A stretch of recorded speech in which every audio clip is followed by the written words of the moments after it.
The autumn rain tapped against my apartment window like impatient fingers, matching the frantic rhythm of my own as I typed on my phone. The dim glow from my screen illuminated the dark circles under my eyes. Souvenirs from 3 sleepless nights caring for Emma, my feverish 4-year-old daughter who finally slumbered in the next room. I tucked myself deeper into the worn cushions of my second-hand couch, the faint scent of baby powder and discount fabric softener enveloping me like a familiar embrace. Please, just one more extension, I whispered to myself as I composed the text to Mike, my ex and Emma's perpetually absent father. 3 months behind on child support and suddenly unreachable when the rent came due, I needed to remind him that our daughter existed, that we were drowning. The radiator in the corner clanked and sputtered, fighting a losing battle against October's chill that seeped through the thin walls of our 2-bedroom walk-up. Emma needs medicine. Rent due tomorrow. You promised $1,200 this week. Please respond. I hit send, then immediately followed with another message. My desperation making me reckless. I know you got that money from the Castelli job. Don't make me call them directly. An empty threat. I knew nothing about Mike's employers beyond the name he'd mentioned during our last screaming match when he'd sworn he was about to come into serious money from some job for people called Castelli.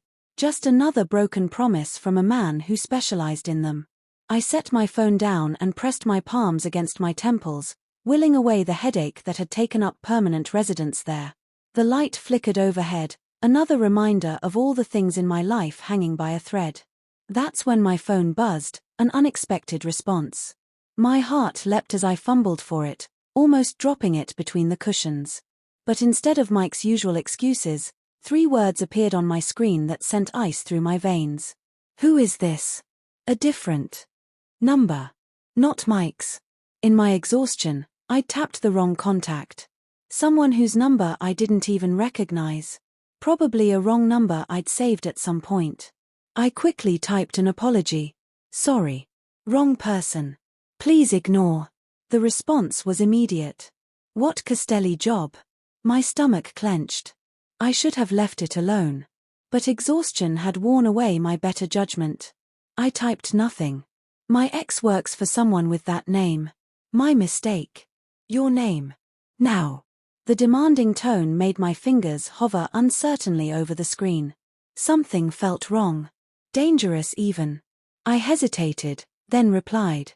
This was just a mix-up. I'm sorry to bother you. 3 dots appeared, disappeared, then reappeared. Address. It wasn't until my hands began to tremble as I set the phone down without responding. Outside, the rain intensified, drumming against the windows with new urgency. I pulled my cardigan tighter around my shoulders and moved to check on Emma, needing the comfort of her peaceful breathing. Her fever had broken finally. Small mercies. I brushed damp curls from her forehead and adjusted her unicorn nightlight, casting a soft lavender glow across her flushed cheeks. Back in the living room, my phone buzzed again and again and again. I approached it like it might bite, reading the messages without picking it up. I already know who you are, Sophia Ellis. My full name stared back at me from the screen. I hadn't given my name. 1422, Westbrook Avenue, apartment 3B. My address. My breath caught in my throat. Your daughter is feeling better. The phone slipped from my suddenly numb fingers, clattering to the floor. How could they possibly know about Emma? About her illness? I snatched it back up, hands shaking so badly I could barely hold it. My mind raced through possibilities. Was this Mike playing some twisted game? Had I stumbled into something dangerous? My ex had always been secretive about his work, but I'd assumed it was just another of his lies. I peeked through the blinds, half expecting to see someone watching from the street below. The rain-slicked asphalt reflected the amber glow of street lights. Empty except for parked cars. I was being paranoid. Had to be. Then I saw it. A black Escalade gleaming despite the downpour pulling up to the curb directly in front of my building. Its headlights extinguished, but the engine remained running, exhaust forming ghostly tendrils in the cold air as I watched, transfixed. Another identical vehicle appeared, parking behind the first, then another from the opposite direction.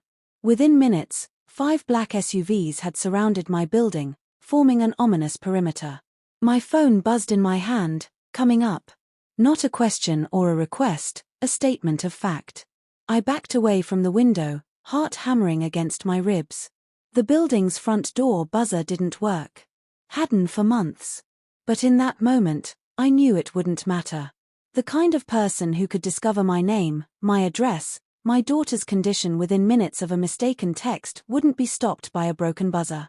I considered calling the police, but what would I say that I'd accidentally texted someone who now knew too much about me? That expensive cars were parked legally on a public street, that I was scared of a threat that existed only in my imagination. Heavy footsteps echoed in the stairwell, unhurried but purposeful. I glanced at my apartment door, at its flimsy chain lock and cheap deadbolt. It might as well have been made of paper. The footsteps stopped outside my door. Silence stretched for 3 heartbeats, then 4. No knock came. Instead, my phone lit up with another message. "Open the door, Sophia." I clutched the phone to my chest, backing toward Emma's room. I should wake her, hide her somewhere. But where? We were 3 floors up. No fire escape, no back exit. A soft knock finally came. So controlled and measured, it somehow frightened me more than a pounding fist would have. My phone buzzed again. "I'm not here to hurt you or Emma, but we need to talk about Michael." Michael, not Mike. No one called him Michael except his mother. Against every instinct, screaming for me to run. I found myself moving toward the door. Survival mode had kicked in, and somehow I knew that whatever waited on the other side wasn't something I could escape. Better to face it head-on than be hunted. My hand hovered over the deadbolt. One turn and I would come face to face with whatever nightmare Mike had dragged us into. One turn and everything would change. I opened the door. The hallway light silhouetted him, casting his face in shadow while illuminating mine. I could see only the outline of broad shoulders in an impeccably tailored suit. The subtle gleam of an expensive watch, the controlled rise and fall of his chest. He smelled of cedar and leather and something metallic, like power distilled into a scent. Behind him stood another man, larger, with hands clasped before him and eyes that never stopped moving, assessing. The first man stepped forward just enough for the dim light from my apartment to reveal his features. Sharp cheekbones, a strong jaw darkened by 5 o'clock shadow, and eyes so intensely blue they seemed to cut right through me, calculating, measuring, seeing everything. "Sophia Ellis," he said, his voice a low rumble that sent warning signals racing along my spine. Not a question, another statement of fact. "I believe we need to discuss your relationship with Michael Donovan." I gripped the doorframe for support, my knees threatening to buckle. "Who are you?" His lips curved into something too predatory to be called a smile. "My name is Eliseo Castelli, and your ex-boyfriend has stolen something very valuable from my family." In that moment, I realized my desperate text hadn't just reached the wrong number, it had reached the exact wrong person in the entire city. The man Michael had robbed, the man whose name I'd so carelessly dropped.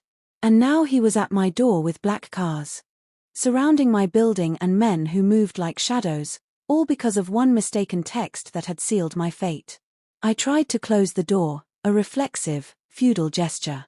His hand shot out, palm flat against the wood, stopping it with effortless strength.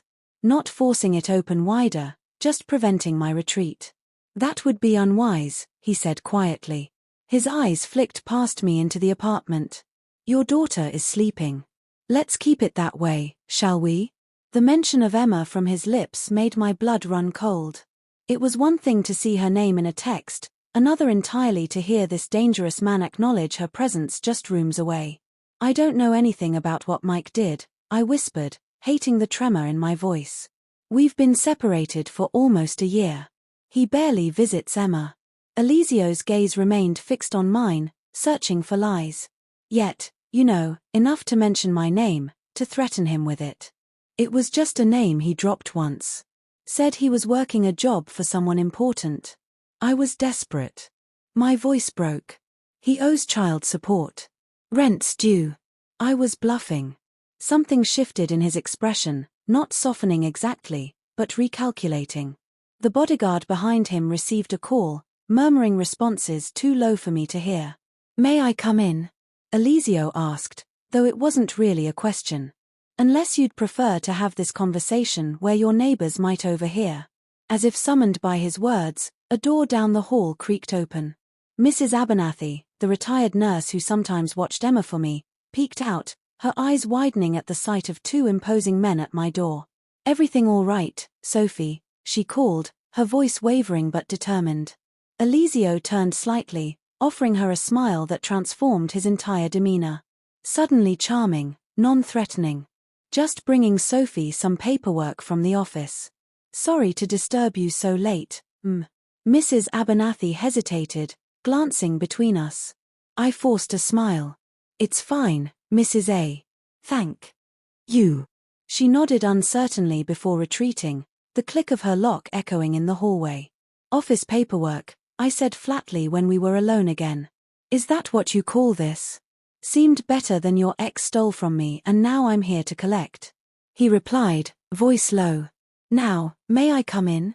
I promise you and Emma will be safer if you cooperate." The threat was velvet-wrapped, but unmistakable. I stepped back, allowing him into my small apartment.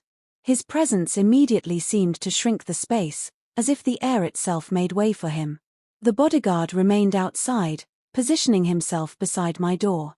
"Anton will ensure we're not disturbed," Eliseo explained, noting my glance at the man now guarding my apartment. He surveyed my living room, the shabby furniture, the basket of unfolded laundry, Emma's scattered toys with an unreadable expression.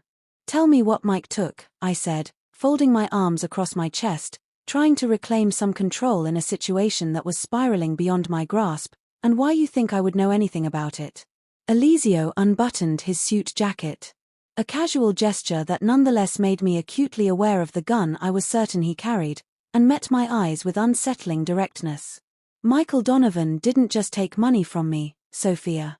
He took information that could get people killed, including potentially his own daughter. If you enjoyed this first part of She Texts the Mafia Boss by mistake, don't forget to like and subscribe to see what happens when Sophia faces the dangerous Eliseo Castelli. Will she protect her ex or will she choose her daughter's safety? Hit that notification bell to find out in the next installment. "My daughter has nothing to do with this," I said, my voice surprisingly steady despite the fear coursing through me. I positioned myself between Eliseo and the hallway leading to Emma's room. A feudal gesture against someone who clearly had resources I couldn't begin to comprehend. Eliseo remained standing, his presence dominating my small living room. "I'm afraid that's where you're wrong. The moment Michael decided to betray me, everyone connected to him became involved." He gestured toward the couch. "Sit down, Sophia. This will be easier if we're both comfortable." There was nothing comfortable about this situation, but I sank onto the couch anyway, perching on its edge, ready to bolt, despite having nowhere to run. Eliseo didn't join me. Instead, he moved to the window, peering through the blinds at the street below, where his men waited in their vehicles. "Michael worked for me for 3 years, he said, his back to me. Nothing significant, mainly running numbers, making deliveries. He wasn't important enough to know much about my business." He turned, fixing me with those piercing blue eyes until 6 weeks ago when he was tasked with delivering a flash drive containing sensitive information. "And he stole it," I finished, the pieces falling into place. "Not just stole it, made copies, started shopping it around to my competitors." Eliseo's jaw tightened. "Information that could dismantle operations I've spent decades building. That could get my people arrested or killed." I rubbed my temples. A fresh wave of exhaustion washing over me. That sounds exactly like something Mike would do. Always looking for the easy score. I looked up at him, but I haven't seen or heard from him in weeks, except for texts asking for more time on the child support. Whatever he took, whatever he's doing with it, I'm not part of it. Eliseo crossed the room in 2 smooth strides, picking up a framed photo from my bookshelf. It showed me and Emma at the park last summer, her face smeared with ice cream, both of us laughing. His fingers traced the edge of the frame with unexpected gentleness. "You have a beautiful daughter," he said quietly. "She has your smile." A chill ran through me at his words, at the way he studied Emma's image. "Please don't." I'm not threatening her, Sophia. He set the photo down carefully. I'm explaining why you're already involved, whether you chose to be or not. Michael has put a target on both your backs. What do you mean? The information he stole, it doesn't just compromise me. It compromises people who make me look like a saint by comparison. He sat down in the armchair across from me, leaning forward with his elbows on his knees. Right now, there are at least 3 other organizations hunting for him, and by extension for anyone who might lead to him. I swallowed hard, my throat suddenly dry. I told you I don't know where he is. I believe you. His response surprised me, but they won't.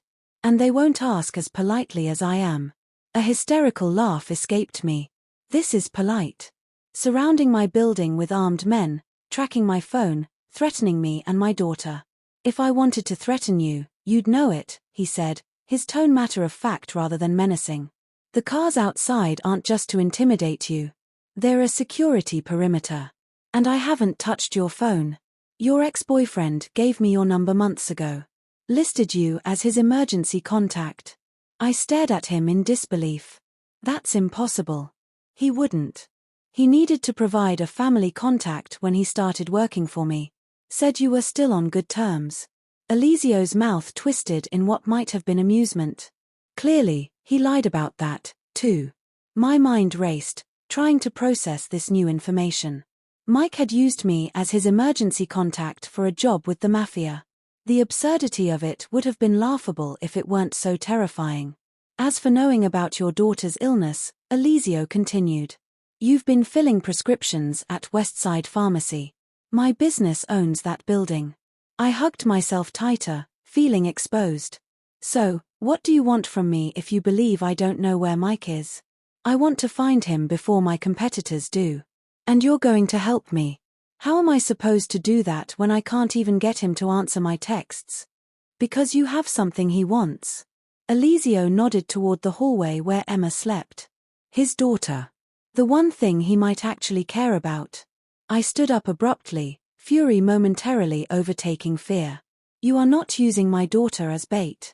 In one fluid motion, Elisio rose to meet me, his height forcing me to tilt my head back to maintain eye contact. I'm offering you protection, Sophia, for both of you. Because believe me when I tell you, if the Bratva finds him first, they won't hesitate to use Emma to draw him out, and their methods won't be nearly as humane as mine. The word brought hung in the air between us. Russian Mafia. I'd heard enough news stories to understand the threat wasn't empty. What exactly are you proposing? I asked, hating how my voice shook. You and Emma come with me tonight. I move you to a secure location. You contact Michael. Tell him you need to see him urgently, that Emma is asking for him. He won't come just for that. Then tell him whatever will work, that you're in trouble, that Emma is worse, that you found something of his the police would be interested in. Elisio shrugged. You know which buttons to push better than I do. And if I refuse, his expression hardened. Then I leave. Take my men with me. Remove the only protection standing between you and people who would use far more persuasive methods to get what they want. My gaze darted to the window to the black vehicles still waiting outside. They no longer seemed threatening. They seemed like a barrier against something worse. I need to think, I whispered. You have 5 minutes. Elisio stepped back, checking his watch. Pack whatever you and Emma need for a few days. Nothing more.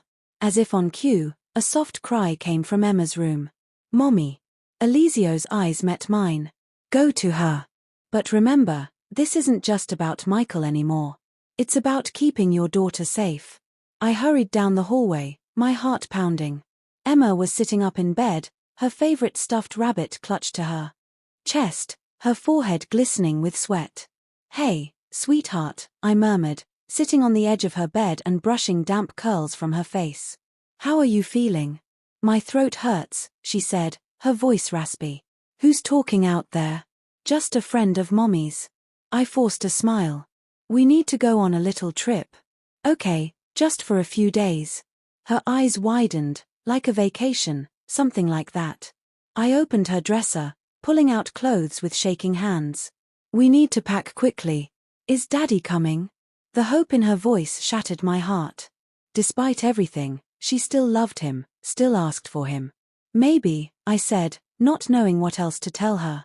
We'll see. I helped her dress in jeans and a sweater, packed a small backpack with her essential clothes, medications, and Mr. Flopsy the rabbit. The whole time, I felt as if I were moving through a dream or a nightmare. This couldn't be happening. I couldn't be packing up my daughter in the middle of the night to go with a man who had just appeared at my door.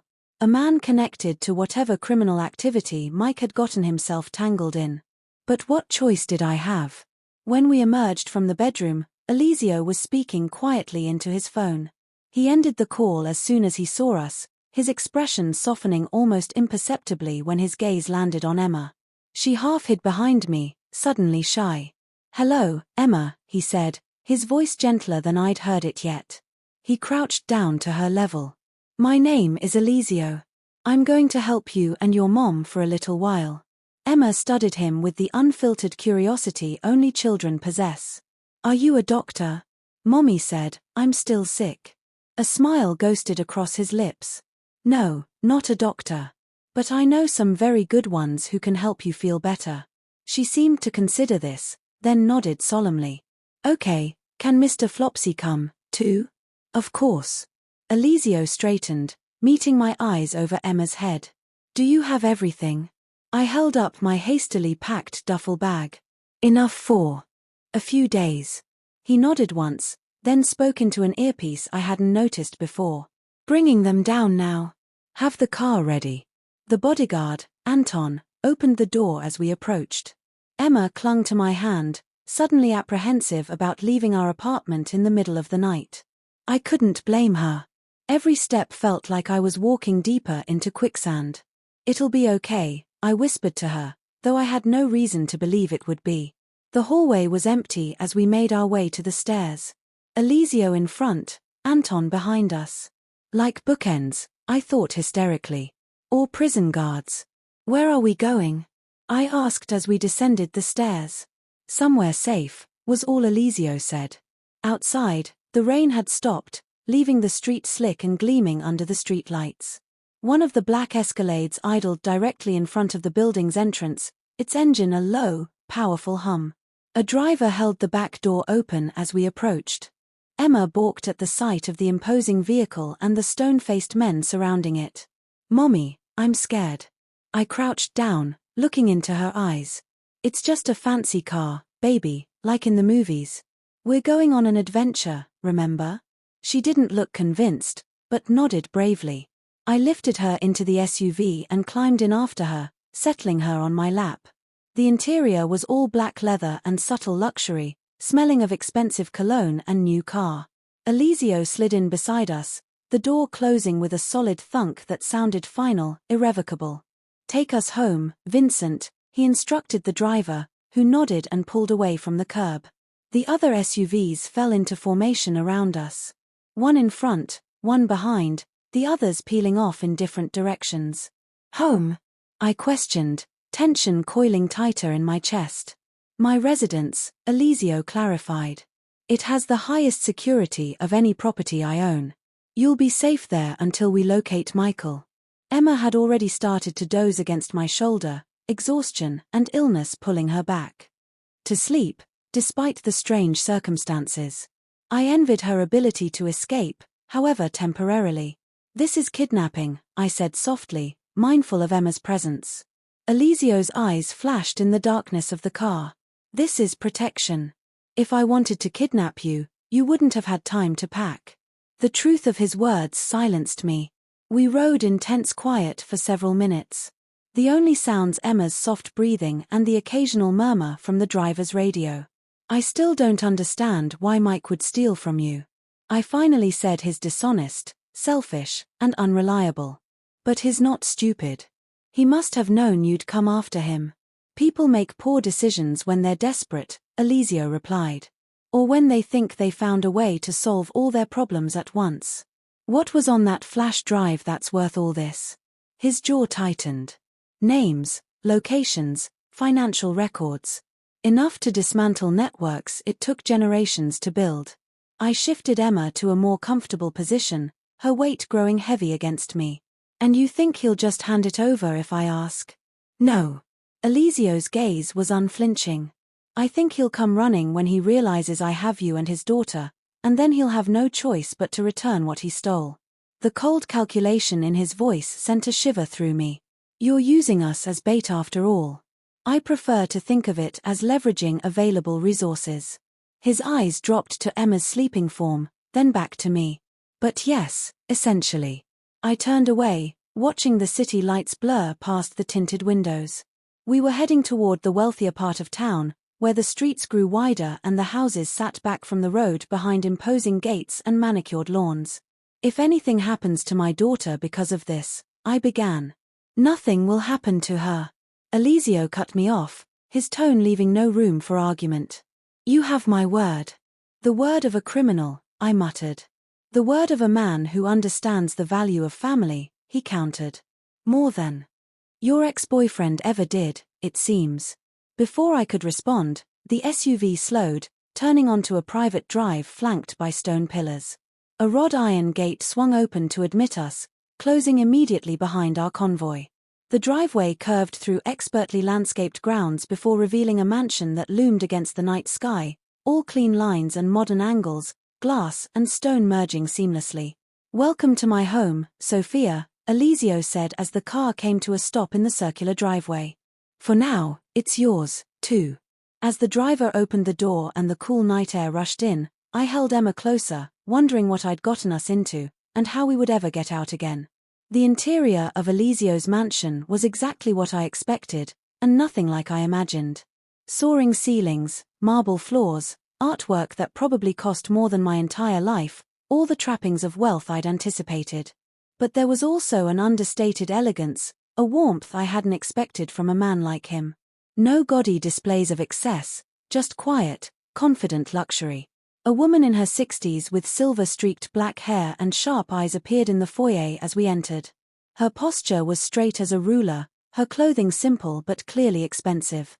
"Elisio," she said, her slight accent, Italian, I guessed, wrapping around his name with familiar affection. Her eyes moved to me, then to Emma, sleeping in my arms. "I've prepared the East Suite as you requested." "Thank you, Rosa." Elisio placed a hand briefly on her shoulder. "This is Sophia and her daughter Emma. They'll be staying with us for a while." Rosa's expression gave nothing away, but I wondered how often Elisio brought strangers, hostages, to his home in the middle of the night. "The child is ill," she asked, noting Emma's flushed cheeks. "Recovering from a fever," I supplied, shifting Emma's weight. She was getting heavy, but I was reluctant to let her go in this unfamiliar place. "Dr. Marov will be here in the morning," Elisio told me. "Until then, Rosa will show you to your rooms and get you settled." "Come," Rosa said, already turning toward a sweeping staircase. "The little one needs proper rest." I hesitated, looking back at Elisio. "And then what?" "We just wait here while you hunt down Mike. We'll discuss the next steps in the morning." His tone made it clear the conversation was over for now. "Try to get some sleep, Sophia. You're safe here." Safe. The word felt hollow. I'd never been less safe in my life. Caught between a ruthless criminal and whatever forces were hunting for what Mike had stolen. But my arms ADHD from carrying Emma, and exhaustion pulled at every cell in my body. Whatever came next would have to wait until morning. I followed Rosa up the stairs, down a corridor lined with what looked like original artwork, and into a suite that was larger than my entire apartment. A spacious sitting room opened into a bedroom with a king-sized bed draped in luxurious linens. Through another door, I glimpsed a second bedroom, smaller but equally elegant. "For the little one," Rosa explained, seeing my glance, "though perhaps tonight she stays with you." "Yes. Yes," I agreed, gently laying Emma down on the main bed. She stirred but didn't wake, curling around Mr. Flopsy with a soft sigh. Rosa disappeared into what turned out to be a massive bathroom, returning with a cool cloth that she handed to me. "For her fever, there are clean pajamas in the dresser. They may be big, but they will serve for tonight. Tomorrow, we can arrange for more suitable clothes." I pressed the cloth to Emma's forehead, wondering how many times this woman had tended to Elisio's guests. "Thank you." Rosa nodded, her sharp eyes taking my measure. There is food in the small refrigerator if you are hungry. Breakfast is at 8, but for the child, we can prepare something earlier if needed. This is all very accommodating for a kidnapping, I said, unable to keep the bitterness from my voice. Rosa's expression didn't change. Mr. Castelli does not kidnap women and children. Whatever has brought you here, you are guests in this house, my house, as much as his. She moved toward the door. Rest now. Morning comes quickly. After she left, I explored our gilded cage. The suite was luxurious in every detail. Egyptian cotton sheets, plush towels, toiletries that probably cost more than my monthly grocery budget. The windows overlooked manicured grounds illuminated by subtle landscape lighting. And beyond them, a high wall topped with what I suspected was security wiring. No escape there.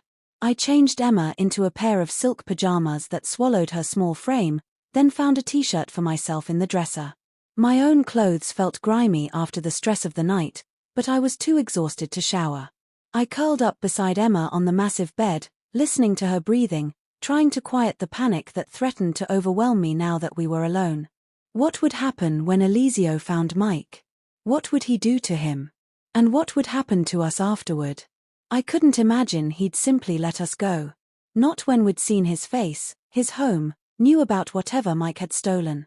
People like Eliseo Castelli didn't leave loose ends. Sleep came in fitful bursts, interrupted by nightmares of black cars and men with cold eyes. When morning light finally filtered through the gauzy curtains, I felt as if I hadn't slept at all. Emma woke in better spirits, her fever gone, though a slight cough remained. She explored our suite with wide-eyed wonder, touching the velvet drapes and bouncing experimentally on the plush sofa. "Is this a hotel, Mommy?" she asked, peering into the marble bathroom with its sunken tub and rainfall shower. "Sort of," I hedged, not knowing how to explain our situation in terms a 4-year-old could understand. "It's Mr. Eliseo's house. We're going to stay here for a little while." "It's pretty," she declared, then frowned. "But I didn't bring my frozen nightlight." "I'm sure we can find something," I assured her, relieved that this was her biggest concern. "Let's get dressed, okay?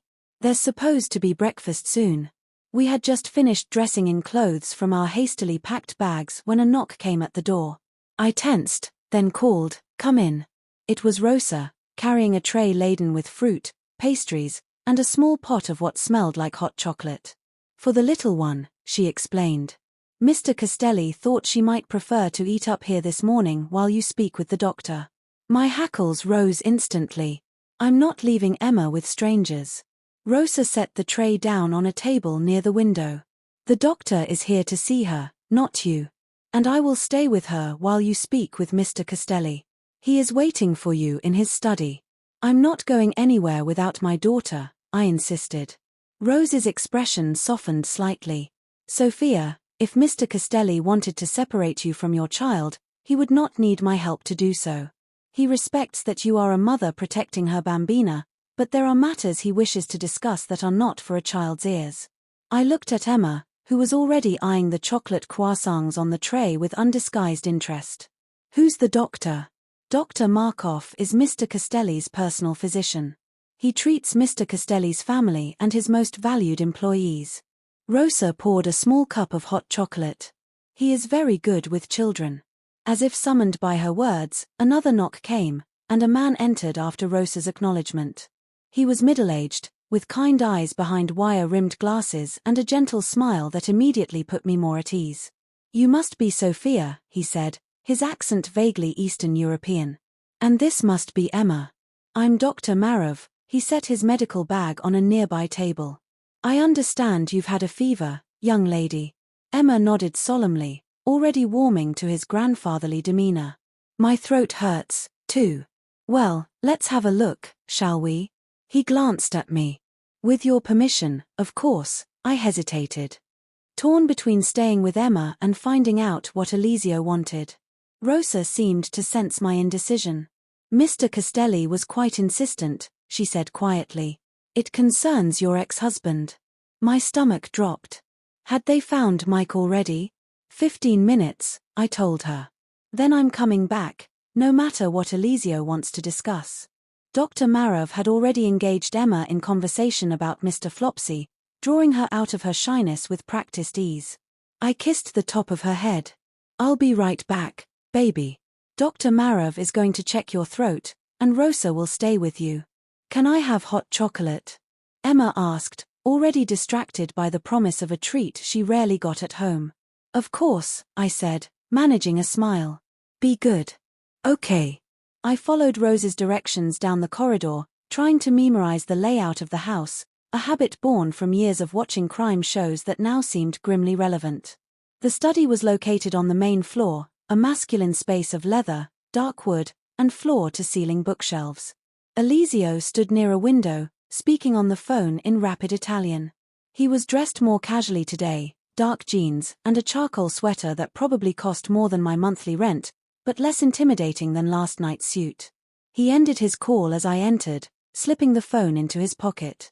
Sophia, I trust you slept well. As well as can be expected when you've been forcibly relocated in the middle of the night, I replied, crossing my arms over my chest. Rosa said you have news about Mike. Please sit. He gestured to one of the leather armchairs positioned before a large desk. I remained standing. I told Rosa 15 minutes. Whatever you have to say it quickly. Something like respect flickered in his eyes. Very well. My men located Michael's apartment early this morning. My heart stuttered. And he wasn't there, but it was clear he left in a hurry recently, too. Within the last 24 hours, Eliseo moved behind his desk, opening a folder. We found these. He slid several photographs across the desk. I approached cautiously and looked down at images of Emma at the park outside her preschool playing in our apartment building's small courtyard. In some I was with her. In others, she was alone. What is this? I whispered, my blood running cold. Michael has been watching you or having you watched. Eliseo's voice was tight with contained anger. These were pinned to a wall in his apartment along with these. More photos joined the first set. These of men I didn't recognize, middle-aged, stern-faced, expensively dressed. One was caught mid-con conversation with what looked like bodyguards. Another was entering a restaurant. Viktor Petrov and Nikolai Banov. Eliseo identified them.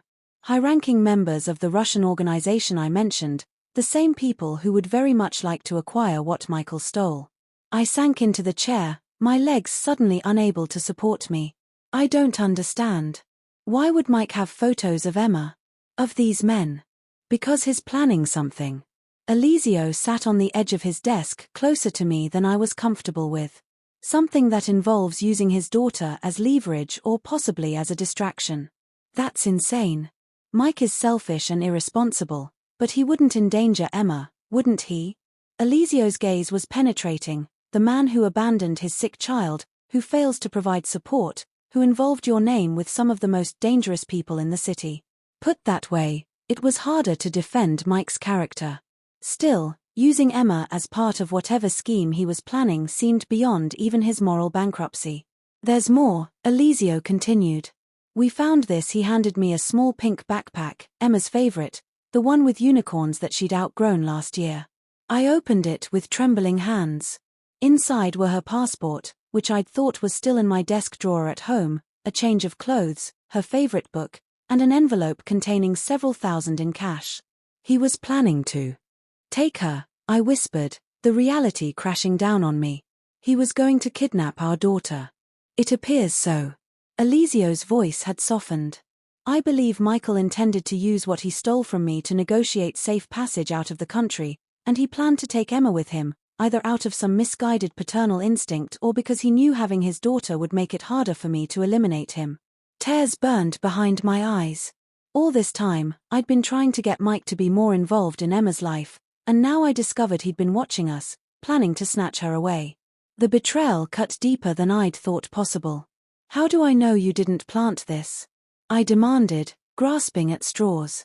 Maybe this is all just an elaborate setup to get me to help you. To what end? Eliseo asked reasonably. I could have forced your cooperation last night. I don't need elaborate deceptions. He was right. which only made the truth more devastating. I pressed my hands to my face, trying to control the emotions threatening to overwhelm me. What happens now? I finally asked, my voice steadier than I felt. Now we move forward with our original plan, but with some adjustments. Eliseo returned to his chair behind the desk. You'll contact Michael. Tell him you know what he's planning. That you found Emma's passport missing. Tell him if he wants to see his daughter. He needs to meet you. And then you'll be waiting to grab him. I finished. Yes, but now there's an additional complication. Eliseo steepled his fingers. If Michael was monitoring your apartment, he may already know you're gone. And if he's desperate enough, he might make contact with Petro or Baranov. You think he'd sell your information to these Russians? I think a man who would use his 4-year-old daughter as a human shield is capable of anything. Eliseo's expression was grim, which is why we need to move quickly. I thought of Emma upstairs with the doctor, blissfully unaware of the danger surrounding her. I want guarantees, I said suddenly. If I help you find Mike, I want your word that Emma and I walk away from this safely. New identities if necessary. Enough money to start over somewhere Mike can never find us. Eliseo studied me with newfound interest. You're negotiating with me now. I'm a mother protecting her child. I countered, throwing Rose's words back at him. Isn't that what you said you respected? A smile tugged at the corner of his mouth. Indeed, he considered for a moment, then nodded. Help me recover what was stolen, and I'll ensure you and Emma disappear so thoroughly that neither Michael nor anyone else will ever find you unless you wish to be found. I'll need that in writing. Now, he did smile, a genuine expression that transformed his features. A contract with a criminal? I'm not sure that would hold up in court, Sophia. Maybe not, but it would show good faith. Very well. He pulled a sheet of paper from a drawer, wrote several lines in elegant script, and signed it with a flourish before sliding it across to me. Satisfied, I scanned the document. A simple promise to provide new identities and financial support in exchange for my assistance in recovering his property. It was probably worthless legally, as he'd pointed out. But something told me Eliseo Castelli was a man who took his signatures seriously. I'll need a phone, I said, folding the paper and tucking it into my pocket. Use mine, he offered his sleek smartphone. It can't be traced to you. I took it, my fingers brushing his momentarily. An unexpected jolt ran through me at the contact. Not fear, something else I didn't want to examine too closely. I dialed Mike's number from memory, half expecting it to go straight to voicemail as it had so many times before. Instead, he answered on the second ring. Who is this? His voice was tense, wary. It's me, I said, watching Eliseo's face as he listened. We need to talk, Mike. Now. There was a long pause on the other end of the line. For a moment, I thought Mike had hung up. Sophie. His voice was barely a whisper. Where are you calling from? This isn't your number. I'm borrowing a phone, I said, trying to keep my voice steady despite the rage and fear swirling inside me. Mine is unavailable right now. Are you okay? Is Emma? Don't. I cut him off, my voice hardening. Don't pretend you care about Emma now. I found her passport missing from my drawer, Mike. And that pink unicorn backpack she outgrew last year. The one you insisted on keeping. I know what you were planning. Another silence. This one heavier. Beside me, Eliseo's expression remained impassive, but I could feel the intensity radiating from him as he listened. It's not what you think, Mike finally said, his voice taking on that wheedling tone I knew too well. The one he used when caught in a lie. I was just preparing in case. In case what? In case you needed to kidnap our daughter and flee the country. My hand gripped the phone so tightly my knuckles turned white. Or were you planning to use her as a shield against the people you stole from? Mike's sharp intake of breath told me I'd hit a nerve. Who have you been talking to? It doesn't matter. What matters is that I know what you did and I know you've been watching us. Those photos in your apartment. I improvised following Eliseo's slight nod of encouragement. Did you take them yourself or did you hire someone to stalk your own daughter? Sophie, listen to me. Mike's voice dropped lower. Urgent.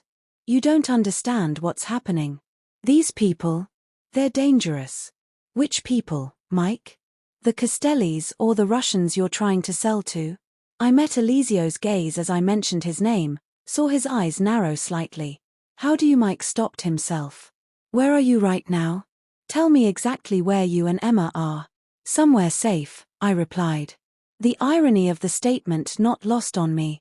Safer than we were with you watching us, planning God knows what. You don't know who you dealing with, Mike hissed. Whatever they've told you, I know exactly who I'm dealing with, I interrupted. All of them. And right now, you're the one I trust least. Elisio held out his hand, gesturing for the phone. I hesitated, then shook my head slightly. This was my conversation to control. I want to see Emma, Mike said suddenly. I need to make sure she's okay. Why? So you can finish what you started. Take her away from me. My voice cracked despite my efforts to remain calm. No, Sophie, please. It's complicated. I did something. I made a mistake. But everything I've done was to protect you both. The desperation in his voice almost sounded genuine. Almost. Prove it. I challenged. If you really want to protect us, then meet me face to face. Bring whatever you took and we'll figure this out together. Elisio nodded approvingly, his eyes never leaving my face. I can't do that, Mike replied. It's too dangerous. They're watching me, Sophie. Probably watching you, too. Fine. Then I'll go to the police. I'll tell them everything about the photos, the passport, the backpack, about your new employers. I took a calculated risk. I'm sure they'd be very interested in what's on that flash drive, too. You don't have it, Mike said quickly, confirming what Elisio had told me. You're bluffing. Am I? You left copies in your apartment, Mike. Not very smart. Another improvisation. But from the way Mike's breathing changed, it hit its mark. Don't go to the police, he said after a moment. You have no idea what you'd be starting. Then meet me tonight. I glanced at Elisio, who mouthed an address. There's a coffee shop on Riverside Drive. Bluebird Coffee, 8 o'clock. That's too public. Exactly. I'm not stupid, Mike. Public place or nothing. Another long pause. I could almost hear him weighing his options, trying to determine if this was a trap, which of course it was. Fine. He finally agreed. 8 o'clock, but just you. No, Emma. Of course not. Unlike you, I don't endanger our daughter. I couldn't keep the bitterness from my voice. Sophie, he seemed about to say something else, then thought better of it. I'll see you tonight. The line went dead. I handed the phone back to Elisio, suddenly exhausted by the exchange. Well done, he said, slipping the device into his pocket. Very convincing. It wasn't an act, I replied, standing up. Everything I said to him was true. Elisio rose as well, moving around the desk to stand before me. You understand he won't come alone. He'll have people watching, possibly even Petrov's men if he's made contact with them. I assumed as much. I lifted my chin, which is why I'm not going either. His eyebrows rose slightly. That wasn't our agreement. Our agreement was that I help you find Mike and recover what he stole. I've just arranged that for you. I crossed my arms defensively. I'm not putting myself in the crossfire of whatever is going to happen tonight. For a tense moment, I thought he might insist. Instead, he inclined his head in acknowledgement. Fair enough. My men can handle the meeting point, he studied me with renewed interest. You're smarter than Michael gave you credit for. Most men underestimate me, I replied, thinking of all the times Mike had dismissed my concerns, my intelligence, my instincts. I won't make that mistake. The intensity in Elisio's voice sent an unexpected shiver down my spine. Now, shall we check on your daughter? Dr. Marov should be finished by now. We found Emma sitting cross-legged on the bed, a now empty cup of hot chocolate beside her, watching cartoons on a tablet I didn't recognize. Dr. Marov was packing up his medical bag while Rosa tidied the breakfast tray. Mommy. Emma's face lit up when she saw me. Doctor. Marov gave me medicine that tastes like strawberries, And Rosa said I can have pancakes for lunch if I want. That's wonderful, sweetie. I sat beside her on the bed, checking her forehead automatically. Cool to the touch. Her fever was definitely gone. A mild throat infection, Dr. Marav informed me. Nothing serious, but I've prescribed an antibiotic to be safe. Rosa has the medication and instructions. He smiled at Emma. She's a very brave patient. Thank you, I said, genuinely grateful. Whatever else Eliseo might be, he'd kept his word about taking care of Emma. After the doctor left, Eliseo spoke quietly with Rosa in Italian. She nodded and departed, leaving the three of us alone in the suite. Emma, Eliseo said, his voice gentler than I'd heard it before. Would you like to see the garden? There's a fountain with fish in it. Emma's eyes widened with excitement. Real fish. Can I feed them? Of course. He looked to me for permission. Part of me wanted to refuse to keep Emma as far from him as possible, but the rational part knew that if he'd wanted to harm her, he'd had ample opportunity already. And after last night's revelations about Mike, I was beginning to re-evaluate who the real threat was. Okay, I conceded, but I'm coming, too. The gardens were even more impressive in daylight. Meticulously maintained ground stretching toward the security wall I'd noticed from the window. Emma ran ahead to the fountain, a massive stone creation with water cascading over multiple tiers into a wide basin where orange and white koi swam lazily. Rosa appeared with a small container of fish food, showing Emma how to sprinkle it gently on the water's surface. My daughter's delighted giggles as the fish swarmed toward the food loosened something tight in my chest. Despite everything, she was happy in this moment, safe. She's resilient, Eliseo observed, standing beside me as we watched Emma, like her mother. I glanced at him, trying to reconcile the dangerous man who'd appeared at my door last night with the one who'd arranged for a doctor to treat my daughter, who'd provided a safe haven when I hadn't even realized we needed one. What happens after tonight? I asked quietly. Assuming you get what you want from Mike, I honor our agreement. Eliseo kept his eyes on Emma. New identities, financial security, a fresh start somewhere Michael can never find you. And Mike, what happens to him? Eliseo's expression hardened. That depends on him. If he cooperates fully, returns everything he took, he might survive this. And if he doesn't, his silence was answer enough. I should have felt horrified. Should have protested. Instead, I felt a cold detachment as I thought of the photos in Mike's apartment. The packed backpack, the missing passport, the evidence of his willingness to use our daughter as a pawn in his dangerous game. I don't want to know, I finally said. Whatever happens, I don't want details. Eliseo nodded once, accepting my tacit consent. The day passed in a strange limbo. Emma, oblivious to the tension surrounding her, enjoyed the luxury of Eliseo's home, the gardens, the enormous television, the chef who prepared whatever she requested for lunch. I watched her bloom under this attention, guilt gnawing at me for the struggling existence I'd provided compared to all this. As evening approached, Eliseo disappeared to prepare for the meeting with Mike. I put Emma to bed early, exhausted from her illness and the excitement of the day. She fell asleep, clutching Mr. Flopsy, her breathing deep and even. I was sitting in the suite sitting room, staring unseemingly at a book I'd pulled from the shelves when Eliseo returned. He'd changed back into a suit, dark and impeccably tailored. The businessman was gone. The dangerous man from last night had returned. It's time, he said simply. I set the book aside. Be careful. Mike can be unpredictable when he's cornered. I've dealt with far more dangerous men than Michael Donovan, he paused, then added. But I appreciate your concern. I wasn't sure why I'd expressed it. Stockholm Syndrome, perhaps. Or simply the realization that Eliseo's survival meant safety for Emma and me. Will you? I hesitated. Will you let me know when it's over? Of course. He moved toward the door, then stopped. Lock this behind me. Don't open it for anyone except Rosa or myself. Understand?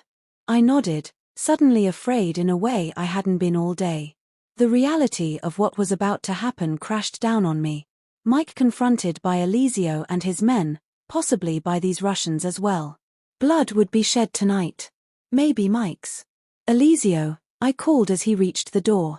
He turned, one eyebrow raised in question. Thank you for protecting Emma. Whatever else happens, thank you for that. Something shifted in his expression, a softening around the eyes, a slight relaxation of his jaw. He inclined his head in acknowledgement, then was gone.